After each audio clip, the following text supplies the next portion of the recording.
Hello everyone, welcome back to my channel Kirti prosper classes. So guys, आज का हमारा topic है इंजेक्शन अल्टीप्लेस एंड इस वीडियो में हम स्टडी करेंगे about the indication of use, mechanism of action and drug dosage of this drug according to different conditions. So let's start the video without wasting any more time. So injection alteplase is a medicine which dissolves the clot that have formed into the blood vessels. It lies the clot or fibrin in an acute or emergent situation. That means this drug will work only in acute और emergent situation. अगर हम इसको chronic clot के cases में use करेंगे तो वो हमारे लिए यूज़फुल नहीं रहेगा, क्योंकि ड्रग जो है वो एक्यूट सिचुएशंस में ही काम करती है। नेक्स्ट है injection alteplase is a RTPA drug obtained by the rDNA technology from human endothelial cells. Okay, so to understand what is RTPA, you should know what is TPA. So TPA is a tissue plasminogen activator. It is a naturally occurring protein in endothelial cells of the human body, and it plays an important role in the breakdown of clots. So now what is RTPA? So RTPA is a recombinant tissue plasminogen activator. And how do we produce it? We produce it by using recombinant DNA technologies. I hope कि आपको differentiation पता चल गया होगा RTPA and TPA में।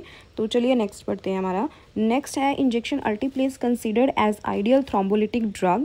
Y? Because it is obtained from the RDNA technology, so the chances of adverse effects are very less compared to the other drugs of the same class. Okay, next, it is not an antigenic drug unlike to streptokinase. इसको मैं अगर explain करूँ, so antigenic drugs जो हैं वो आपकी body के अंदर जाके एंटीजन की तरह एक्ट करती हैं एंड आपकी बॉडी उन एंटीजन्स के अगेंस्ट एंटीबॉडीज़ प्रोड्यूस करती है देन, एंड उसके थ्रू जो है ये पूरा काम जो है थ्रोम्बोलिटिक का वो होता है। Okay, but in case of alteplase, as alteplase is not a antigenic drug, तो ये एंटीबॉडीज़ प्रोड्यूस नहीं करती है, ये डायरेक्टली जाके एक क्लॉट के ऊपर वर्क करती है। तो वो हम आगे पढ़ेंगे कि क्या इसका मैकेनिज्म ऑफ एक्शन है, बट अभी के लिए आप इतना समझिए that this drug is not an antigenic drug.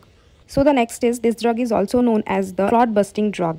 Okay, next is the indications for use. So there are three major condition जिसमें इंजेक्शन अल्टीप्लेस को यूज़ किया जाता है अभी तक, जो नोन कंडीशंस हैं।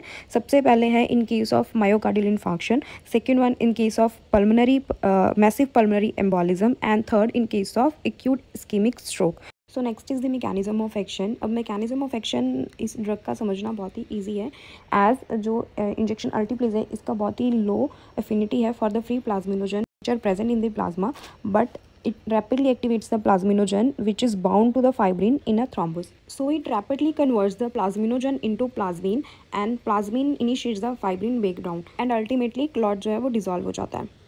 सो there is one more important point which I want to discuss is that कि जितना पुराना आपका क्लॉट होगा, जितना ओल्डर क्लॉट होगा, उसके उतने ही ज़्यादा फाइब्रिन क्रॉस लिंक्स होंगे, जिसकी वजह से इंजेक्शन अल्टीप्लेस की एफिकेसी कम हो जाएगी. So this was all about the mechanism of action. Next is the drug availability.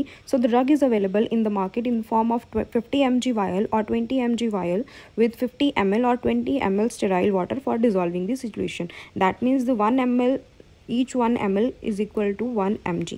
Next is how to reconstitute the drug. So drug को डिज़ोल्व करने के लिए हमारे पास पैकेजिंग में ऑलरेडी सब कुछ आता है, ठीक है, as you can clearly see in this image. Next हम पढ़ते हैं कि कौन से स्टेप्स को फॉलो करके हमें इस ड्रग को रिकॉन्स्टिट्यूट करना है, because this drug is very costly, so we should know how to properly reconstitute, otherwise drug जो है वो वेस्ट हो जाएगी हमारी, ठीक है. सो सबसे पहले आपको क्या करना है, रिमूव करना है protective cap on the 2 vials containing the sterile water bye flipping them up with the thumb. Next is swap the rubber top of each vial with an alcohol swab. In the next step, you have to remove the transfer cannula from its cover. Do not disinfect or sterile the transfer cannula as it is already sterile. Then take the one cap off. Stand the water vial upright on a stable surface from directly above. Puncture the rubber stopper vertically in the stopper center with the transfer cannula by pressing gently but firmly without twisting. In the next step, hold the sterile water vial and the transfer cannula steady with one hand using the 2 side flaps. Then remove the remaining cap on the top of the transfer cannula. Next, hold the sterile water vial and the transfer cannula steady with one hand using 2 sides flap. Hold the vial with dry substance vertically above the transfer cannula and position the tip of the transfer cannula right in the center of the stopper. In next, push down the vial with the dry substance into the transfer cannula from directly above, puncturing the rubber stopper vertically and gently but firmly without twisting it. Then invert the two vials and allow the water to drain completely into the dry substance. Remove the empty water vial together with the transfer cannula and then we can dispose them off. Next, take the vial with the reconstituted Altiplase and swirl gently to dissolve any remaining powder, but do not shake. Next, let the solution stand undisturbed for a few minutes. It should be clear and colorless to pale yellow and it should not contain any particles. Then remove the amount required only by using a needle and a syringe. Next important point is use this solution immediately and dispose of any unused solution. Next is the pharmacokinetic of this drug. Injection Altiplase is administered by IV route only. Half-life of this drug is 4 to 6 minutes, and because of the short half-life, it is given as an IV infusion. Next is the dose of drug. So the dose of injection Altiplase is ultimately depends upon the condition it is being used to treat. Okay, so अलग अलग conditions में क्या इसकी drug dosage होने वाली है उसको हम discuss कर लेते हैं. ठीक है, सबसे पहले आती है हमारी acute ischemic stroke की condition. So in this condition, injection Altiplase is the only medication which is used to treat the acute ischemic stroke. So इस इंजेक्शन को स्टार्ट करने से पहले कुछ कंडीशंस हैं जिनको हमें चेक करना है. सबसे पहली कंडीशन है that no hemorrhagic stroke should be there, like it should be confirmed by head CT. Next is the time of onset and the last non-normal. बहुत ही important point है, इसके बारे में हमें पता होना चाहिए. एंड 3 to 4.5 आवर्स का विंडो पीरियड है, उस विंडो पीरियड के अंदर ही हमें इस पेशेंट को इंजेक्शन देना होता है. अगर पेशेंट उस विंडो पीरियड के बाद आ रहा है तो हम इंजेक्शन जो है वो एडमिनिस्टर नहीं करते हैं, but it does exclude some patients. ठीक है, अकॉर्डिंग टू कंडीशन एंड वो जो ट्रीटिंग डॉक्टर है उसके ऊपर डिपेंड करता है. Next is the dose. So 0.9 mg per kg IV infusion over 1 hour इसकी प्रिस्क्राइब डोज है, but we can give maximum dose up to 90 mg only irrespective of patients weight. Next हम इसे administer कैसे करेंगे, तो total dose में से 10% of the total dose is given as IV bolus in a minute and the remaining 90% medication in IV infusion over 1 hour. अब there are some important points which you should remember जब भी हम patient को injection अल्टीप्लेस administer कर रहे हैं. तो सबसे पहले close monitoring of neurological conditions like any deterioration और इंट्राक्रैनियल हैमरेज के लिए हमें पेशेंट को मॉनिटर करना है. Second one is close BP monitoring. As ideal हमारा SBP should not be more than 180 mm of Hg, ये हमें ध्यान रखें. So this was all in case of ischaemic stroke. Next है मायोकार्डियल इन्फाक्शन की कंडीशन में. So in condition of myocardial infarction drug may be used in conjunction with other drugs like heparin or aspirin for the treatment of acute myocardial infarction, but the drug is ineffective if given after 12 hours, so we should administer the drug within 12-hour window period. So now in case of myocardial infarction, injection Altiplase को 2 regimen में administer किया जाता है patient को. ठीक है, one is the accelerated regimen 90 minutes का regimen, the other one is the 180 minutes regimen. Okay, so the preferred one is the accelerated regimen. Now in both regimens other again बहुत सारे criterias हैं जिनके according जो है वो आपको patients को इंजेक्शन एडमिनिस्टर किया जाता है. So let's discuss those criteria one by one. So in 90 minutes regimen, if the patient's body weight is more than 67 kg, then 15 mg of total drug dose is given as IV bolus, then 50 mg over 30 minutes and 35 mg over 1 hour. This was the first criteria. In second criteria, if patient's body weight is less than 67 kg, then we will give 15 mg IV bolus, 0.75 mg per kg over 30 minutes and 0.5 mg per kg over 60 minutes infusion. Okay, so this was in the accelerated regime. Next is the 180 minutes regimen. In 180 minutes regimen, if patient's body weight is more than 65 kg, then 6 to 10 mg IV bolus, then 50 to 54 mg over 1 hour infusion and 20 mg per hour for 2 hours infusion. Next is the if patient's body weight is less than 65 kg. In that case, the bolus dose is 0.075 mg per kg and next followed by 0.67 mg per kg for 1 hour, then followed by 0.25 mg per kg for next 2 hours. So it's all about how we administer drugs in different regimens, but there is one important point which you should remember, that the maximum dose is 100 mg only in case of myocardial infarction. Okay, so the next condition and the last condition is acute massive pulmonary embolism. In case of pulmonary embolism, the treatment depends upon the hemodynamic status of the patient. There are again 2 criteria. in one criteria, if the patient is hemodynamically compromised, then according to American Heart Association, the recommended dose is 100 mg IV in 2 hours.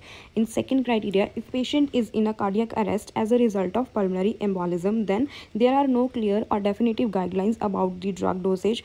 We can give 50 mg IV push in a single dose. Then there is a question when we can give second dose to the patient in case of a cardiac arrest. Okay, so there are some condition. First condition is if patient's hemodynamical state is compromised persistently. Second one is recurrent cardiac arrest, and third one if we fail to achieve return of spontaneous circulation. So these are the conditions जिन conditions में हम second dose patients को दे सकते हैं. So guys, this was all about the drug dosage according to condition. Next is the adverse reaction of this injection. So the major reaction or major side effect is bleeding, which can be GI bleed, GU bleed, bruising, nose bleed or bleeding gums. So now there are some minor side effects also, like nausea and vomiting, dizziness, mild fever, allergic reaction. Next is a potential serious adverse reaction according to body system. So if we talk about neurological system, then there can be cerebral hemorrhage due to this drug. And next is the cardiovascular system. In cardiovascular, arrhythmias, cholesterol, embolization, venous thrombus are the main side effects. In hematological, systemic bleeding can also happen. Anaphylaxis reaction can also be seen. Next, in gastrointestinal system, bleeding can be seen. So next is the drug interaction. So as a nursing staff or as a nursing officer, we should know which are the important drug interactions so that कि हम patients को risk पे ना डालें and जो side effects हैं उनको हम प्रिवेंट कर सकें. ठीक है, तो आपको इंजेक्शन अल्टीप्लेस को किन ड्रग्स के साथ नहीं देना है. If patient is already taking additional anticoagulant or antiplatelet drugs. Why? Because it can increase the risk for bleeding. Next, if patient is taking piclopidine, again it also increases the risk of bleeding. Next, if patient is taking anti-G IV, may decrease the effect of alteplase. Next, ACE inhibitors, we should not give ACE inhibitors with injection alteplase because it increases the risk of angioedema. So these are the some important drug interaction. Next is the contraindication. किस किस condition में हम patients को injection अल्टीप्लेस administer नहीं कर सकते हैं. तो सबसे पहले है intracranial haemorrhage. Second one is the subarachnoid haemorrhage. Then internal bleeding, stroke within the last 3 months. If patient is having a history of stroke within last 3 months, then if patient is having intracranial or intraspinal surgery within last 3 months, serious head trauma within last 3 months, intracranial neoplasm, arteriovenous malformation or any aneurysm history. ठीक है, then conditions that increase the risk of bleeding. And the last is currently severely uncontrolled hypertension. So these are some conditions जिसमें हम patient को contraindicate करते हैं इस drug को and drug को एडमिनिस्टर नहीं करते. Our last topic is drug toxicity. If patient is taking injection alteplase and patient को कोई ड्रग टॉक्सिसिटी हो जाती है इंजेक्शन अल्टीप्लेस से, तो उस कंडीशंस में हम क्या पेशेंट को इसका एंटीडोट देंगे. सो sadly there is not an antidote for injection alteplase overdose when patient is having alteplase overdose reaction. तो सीरियस ब्लीडिंग हो सकती है पेशेंट को. ठीक है, सीरियस ब्लीडिंग को रोकने के लिए या सीरियस ब्लीडिंग को ट्रीट करने के लिए we should immediately discontinue therapy and provide supportive care.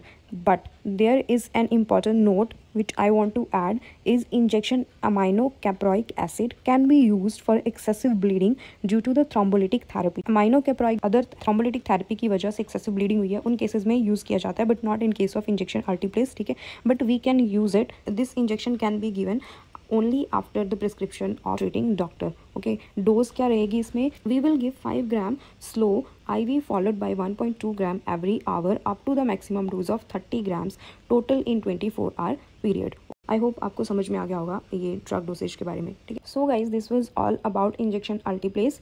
आज का टॉपिक थोड़ा सा अलग था, आई नो, बट इस वीडियो को बनाने का मेरा मेन पर्पज़ यही था because this injection is very costly and life saving at the same time, specially in cases of ischaemic stroke patients. तो हमें प्रॉपर पता होना चाहिए इस इंजेक्शन के बारे में सब कुछ. That was my main purpose of making this video and I hope कि आप लोगों को समझ में आया होगा. एंड अगर आपका कोई भी क्वेश्चन है, कोई भी क्वेरी है रिलेटेड टू दिस वीडियो और एनी अदर वीडियो, तो आप मेरे को कमेंट सेक्शन में जरूर पूछ सकते हो. एंड अगर आपको ये वीडियो अच्छा लगा हो तो इस वीडियो को लाइक एंड शेयर जरूर करना एंड मेरे चैनल को सब्सक्राइब करना for future updates. And thank you so much for watching my video. Bye bye, see you in the next video.